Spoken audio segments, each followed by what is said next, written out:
Providencia, un lugar para encontrarnos en familia. Presenta Combinación Clave. Toda la opinión, realidad y debate sobre los temas que me interesan. Junto a Fernando Paulsen. La clave me escucha. ¿Cómo están? Bienvenidos a Combinación Clave. Estamos ya con nuestro primer entrevistado. Él es Juan Carlos Cruz, muy conocido, periodista, trabaja en Estados Unidos muchos años, una de las 3 personas que acusaron y ganaron el juicio en contra de Fernando Karadima, autor junto a James Hamilton y José Andrés Murillo de un libro que se convirtió en bestseller instantáneamente, Abuso y Poder, nuestra lucha contra la Iglesia Católica. Y antes de conversar de este libro que probablemente Juan Carlos podría ser una oportunidad para leerlo con detalle, dado que hay mucha gente que está confinándose en sus casas, me gustaría sí conversar contigo un poquitito antes sobre cómo están implementándose las medidas en torno al coronavirus donde tú estás. Estás en Estados Unidos, estás en Filadelfia. Y también, tu cargo implica viajar, me imagino que ya no, a otros países porque tu empresa es una de las más grandes del mundo en materia de litio. Así es que cuéntanos un poquitito cómo se ve este tema asociado a la enfermedad, que estamos todos preocupados, y conversamos también en profundidad de el impacto que ha tenido el libro inmediatamente después. ¿Cómo estás, Juan Carlos? Sí, hola Fernando, muchas gracias por llamarme. Sí, son tiempos, por decirlo menos, complicados. Hace 8 días que estoy en cuarentena, o sea que tengo que estar en mi casa. Y bien, o sea, aquí la gente ha respondido en Filadelfia por lo menos bien. Los casos aumentan a cada rato, pero se está tratando de mantener esta curva, digamos, más plana, pero claro, tenemos un presidente que no es muy astuto, entonces empezamos todos muy tarde, estamos bien preocupados por el tema de hospitales. Creo que no es muy diferente a lo de Chile, pero acá la gente ha sido bastante civilizada, por lo menos en este estado de Pensilvania. Y bueno, estamos al lado de Nueva York, que tiene unos problemas tremendos. Así que estamos esperando. Acá están abiertas las farmacias, están abiertos los supermercados, y están abiertos algunos restaurantes que uno puede encargar por Uber Eats o algo así. Y todavía se puede salir, por ejemplo, con responsabilidad, ¿sabes? A dar una vuelta a la manzana, algo así. Pero poca gente lo hace, porque la verdad es que la gente está tremendamente preocupada y las cosas se ven tan trágicas. Pero bueno, dentro de lo trágico, yo al principio estaba muy angustiado porque, claro, estar lejos de la familia, lejos de la gente que uno quiere, te preocupa, porque si uno quiere subirse a un avión, si a alguien le pasa algo, puedes estar ahí en unas horas, y ahora no se puede, te fijas, y entonces eso te produce una cierta angustia. Pero mira, he tomado esta opción como de bástele a cada día su propio afán y pensar en que pensar positivo, pensar en quedarse en casa para poder ayudar que otros no se contagien, para no contagiarse uno, para poder ser un buen ciudadano, que es lo que he estado leyendo y viendo en Chile, que ojalá la gente se quede en sus casas, que esto nos afecta a todos. Este es un momento en que uno puede pensar mucho de cómo uno puede estar unido con otras personas, incluso a la distancia. Tenemos una tecnología re buena y podemos estar en contacto, y eso ayuda mucho cuando uno está solo, llamar por WhatsApp, hacer una videoconferencia, no sé, así me las he batido. Y en términos de mi empresa, estamos como todo el mundo viendo qué pasa, y la situación es muy trágica para mucha gente que, oye, yo todavía recibo un sueldo, hay gente que hace 10 días que cerraron y ganan por horas o por comisiones, y es tremendo lo que está pasando, así que hay que tener un un nivel de solidaridad también muy grande con muchas personas que están harto peor que uno, y uno tiene que entender eso y aportar donde pueda. Uno, no sé, es lo que yo, mira, podría hablar un montón, porque la verdad es que he tenido muchas momentos que yo creo que es lo que nos está pasando a todos, de como reevaluar un montón de cosas. Pero bueno, aquí estoy, y a veces se hace un poco difícil estar solo y metido en tu departamento, lejos, pero bueno, es lo que hay. Ahora, tú tienes una pega, antes de pasar al libro, tienes una pega que implicaba, Juan Carlos Cruz, una cantidad de viajes enorme, algunos a Argentina, mucho a Argentina, a otras partes del mundo, que es una pega que es muy intensiva en todo lo que significa viajar, y hay muchas personas que tienen también situaciones como esa. Hay incluso internamente dentro del país personas que viajaban a las minas desde algunas ciudades acá en el país, que iban en aviones y volvían 7 días después. Hay un flujo que tiene que ver con lo laboral, que bueno, que está ojalá paralizado desde el punto de vista práctico, pero que eventualmente puede, como tú muy bien decías, resentirse en el ámbito económico, si es que acaso ganaban por hora y no tienen la posibilidad de contar con alguien que los defienda, digamos. Sí. Bueno, en mi caso, mira, no quiero hablar de mi compañía porque estamos igual que las compañías del mundo, ¿sabes? No se puede viajar, no se ha hecho muy difícil seguir operando porque en mi compañía, por lo menos, la preocupación por las personas, por los empleados, por sus familias, por el bienestar de cada uno es primordial. Entonces estamos viendo cómo podemos ayudar a los que no pueden trabajar. Estamos tomando medidas de cortar distintas cosas para poder mantener bien a nuestros empleados.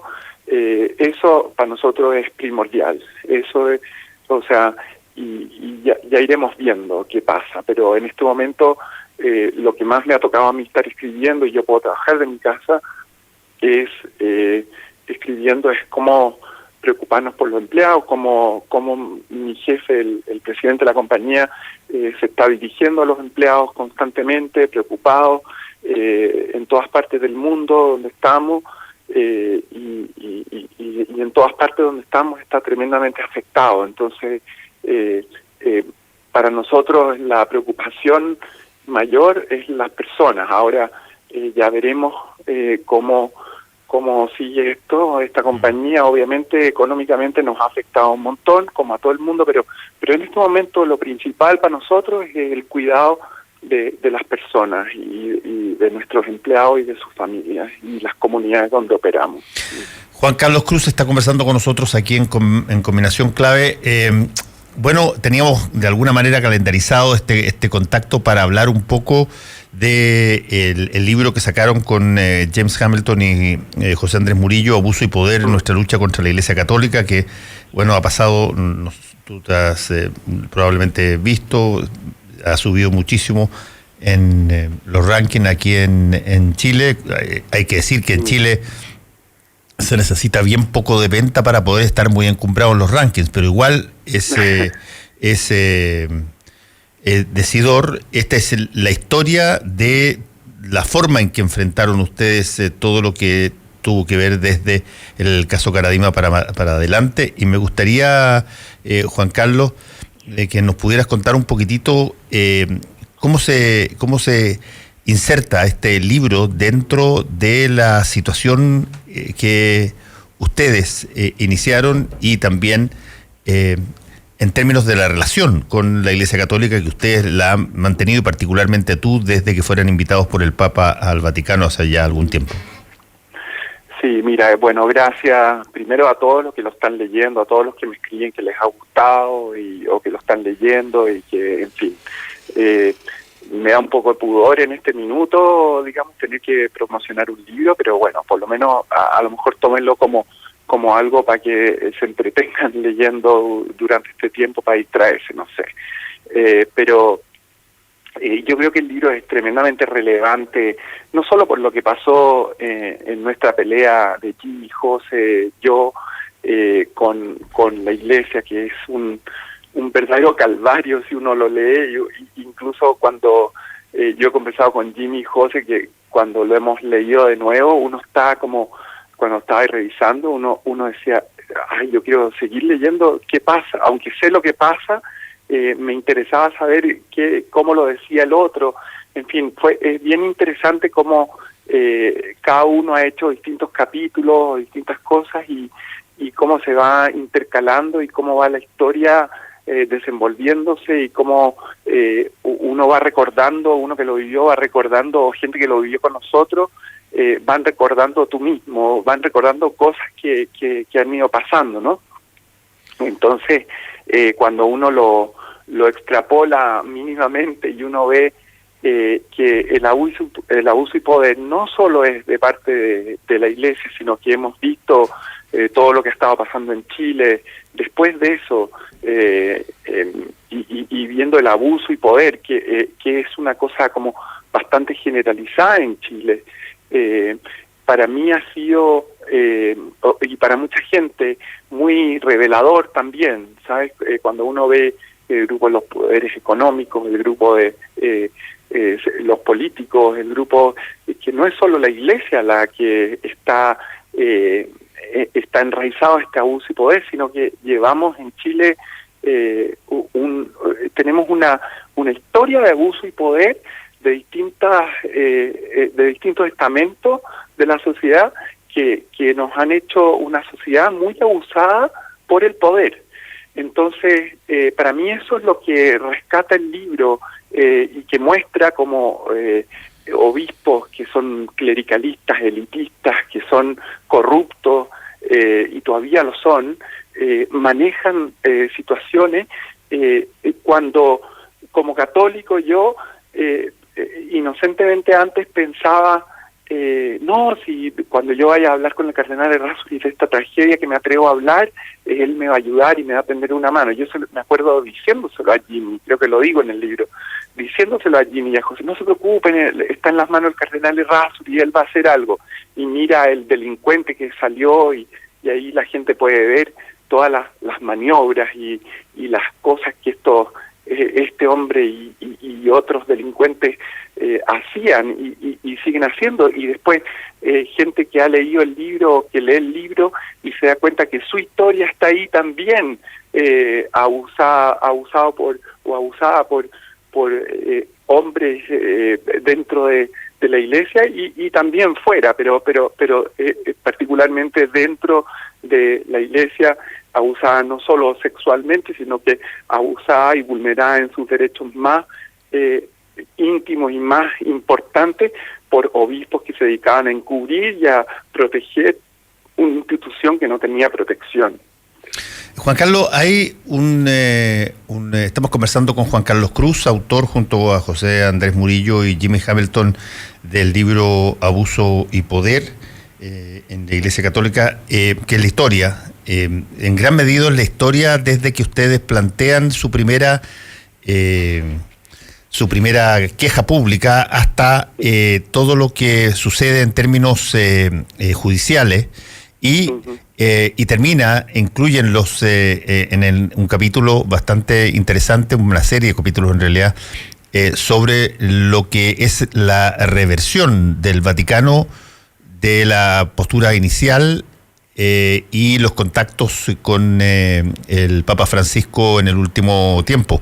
Te quería preguntar un poquitito porque se retrata muy bien una cosa que incluso en otro tipo de temas que no son necesariamente estos temas, que tiene que ver con el descrédito que se le aplica instantáneamente como conducta, casi como conducta general, a aquello que o provoca miedo o genera incertidumbre o no calza con la forma en que uno ve ideológicamente determinadas cosas. Ustedes denunciaron abusos a la Iglesia Católica y lo primero que viene es una andanada de insultos, diatribas, todo tipo de situaciones que están muy bien registrados en el libro, Y bueno, eso pasa en general en montones de cosas que tienen que ver con miedos que se pueden producir al respecto o con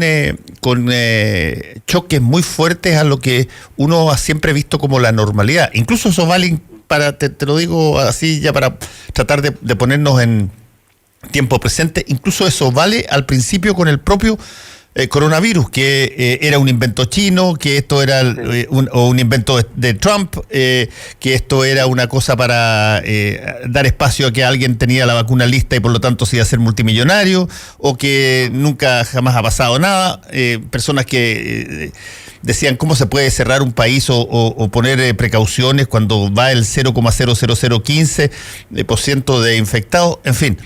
La primera reacción frente a algo que uno siempre ha tomado como un estándar en la vida de uno, tiende a ser el descrédito y el rechazo, y eso les pasó a ustedes muy fuertemente también. Sí, mira, yo te digo, o sea, esto, porque estamos hablando de nosotros, nos aplica tremendamente a nosotros, obviamente, lo que vivimos con estos obispos, grupo de delincuentes que, como tú ves ahora, donde deberían estar más presentes, ni se aparecen porque tienen cero autoridad moral para hablar, los obispos chilenos. Cuando hay otros obispos en otras partes, porque a mí siempre me gusta destacar esto, porque soy católico, porque me he mantenido católico y porque me importa, hay otros obispos en el mundo que sí dan un testimonio muy grande y han cooperado con la ciudadanía y están atentos y están preocupados no solo en el tema del abuso sexual, sino que a nivel, y son los primeros en saltar en el momento de urgencia, etcétera. Entonces hay que destacar que eso también existe. Pero en Chile, el grupo de obispos delincuentes que tenemos, ustedes están metidos en sus madrigueras ahora y no están hablando y cuando hablan nadie les cree. Entonces a eso es lo que hemos llegado. Pero también se ve ahí lo que le ha pasado a un montón de otras personas que todavía no tienen justicia en la iglesia.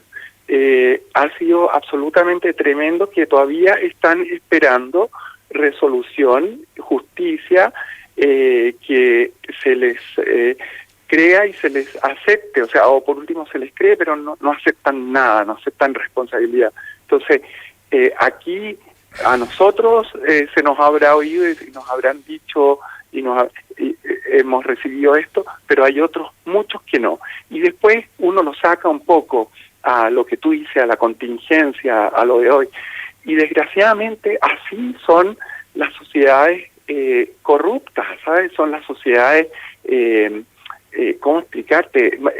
Liderada por algunos, donde no se toma en cuenta los intereses económicos antes del bienestar de la población y de la gente, ¿sabes? Y yo pienso en tanta gente en Chile, por ejemplo, que no tiene salud, o que hay gente que puede ir a la clínica Las Condes, a la clínica alemana o a cualquiera y lo atienden, y hay otros que les dicen tiene que esperar 6 meses, y ahora no tenemos ese lujo de esperar 6 meses para tratarse nada, y menos el coronavirus. Entonces, tomar las precauciones, tener a la gente como primera opción, tener al ser humano, hombres y mujeres, como primera opción, es lo que no existe y es lo que desgraciadamente hemos estado viendo, y esas declaraciones que tú dices me erizan los pelos y me dan una rabia, porque no solo las hemos vivido en Chile, las he vivido yo acá en Estados Unidos con Trump y la verdad es que es absolutamente lamentable el desdén y la autoprotección del poder versus la gente que necesita verdadera ayuda y dirección y guía y apoyo. Ahora, tú, Juan Carlos, has dicho varias veces en algunas de tus entrevistas, y te lo quiero preguntar, creo que te lo he preguntado antes, que tú te has mantenido católico, no así algunos de tus compañeros de viaje, y te quiero preguntar, ¿cómo? ¿En qué dudaste, tuviste en algún momento dado una reflexión sobre si esto merecería ser revisada, tu fe? ¿Qué te ha hecho mantener? Porque eso es bien interesante. Tú hablas de la jerarquía muy duramente, tratas a los obispos chilenos de delincuentes, de corruptos, en fin, que es el intermediario base de todo el cristianismo, y sin embargo te mantienes católico. Me gustaría que nos contaras un poquitito, a ver, cómo fue esa situación que no está tan reflejada en el libro, a propósito, ¿eh? Es más íntima tuya. Sí, bueno, está reflejado un poco al final cuando hablo de lo que ha sido, pero sí, tienes razón. Primero, los obispos no son intermediarios de nada. O sea, te digo que un obispo malo no determina la fe, buena fe, o tener fe o no tener fe de una persona. Yo no baso mi fe en ver estos obispos corruptos. Yo he seguido en contacto con el Papa Francisco, he visto cosas que él ha hecho y que hemos conversado y que ha hecho después, que han sido para hacer cosas buenas. Ahora, puede ser que yo quiera que las cosas se hagan mucho más rápido, evidente.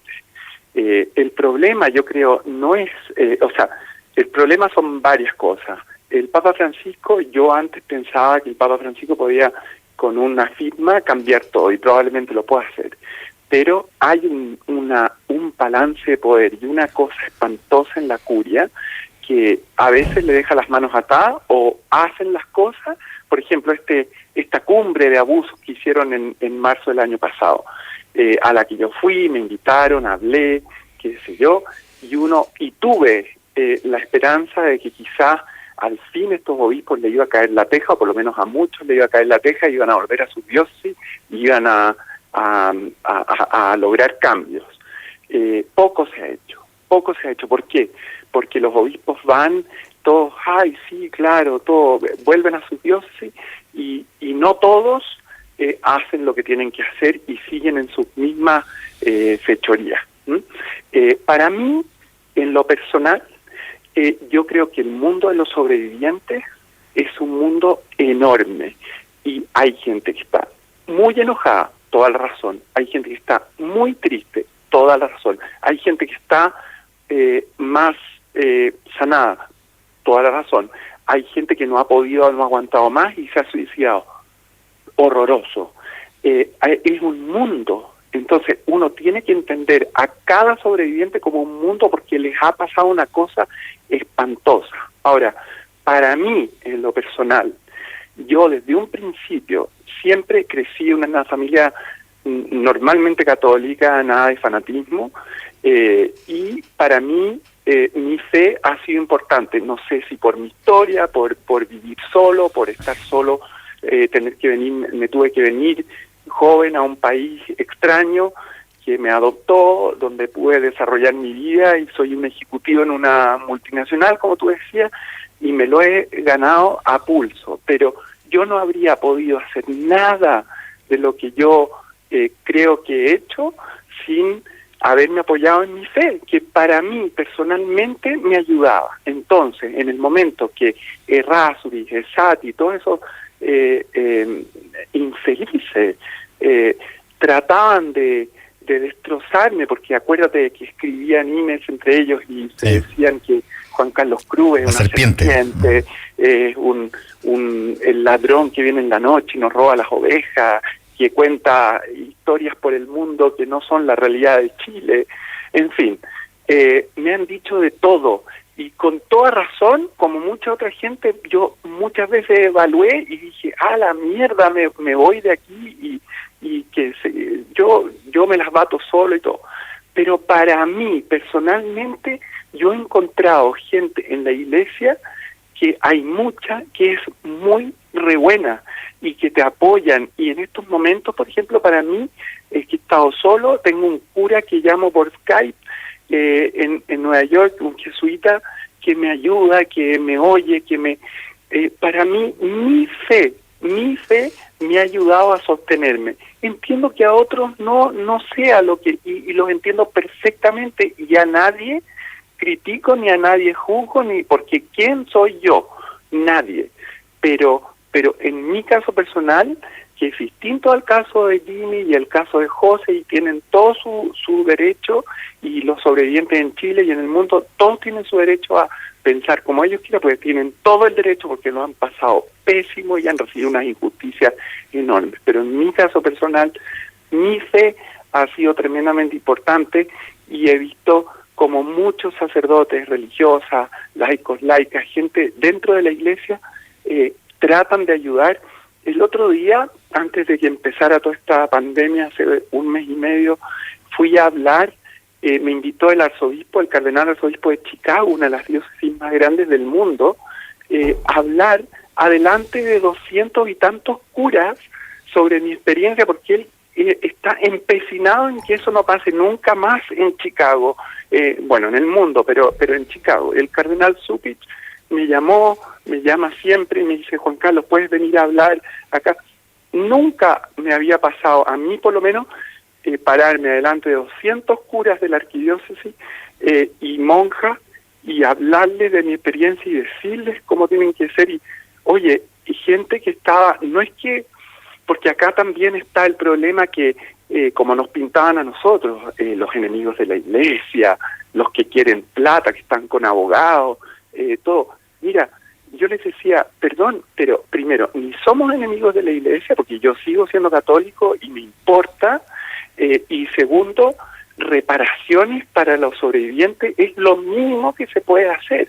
O sea que no hay que tenerle miedo a los sobrevivientes, todo lo contrario, hay que abrir los brazos y acogerlos, y entenderlos y respetarlos y ayudarlos y apoyarlos, apoyarlas.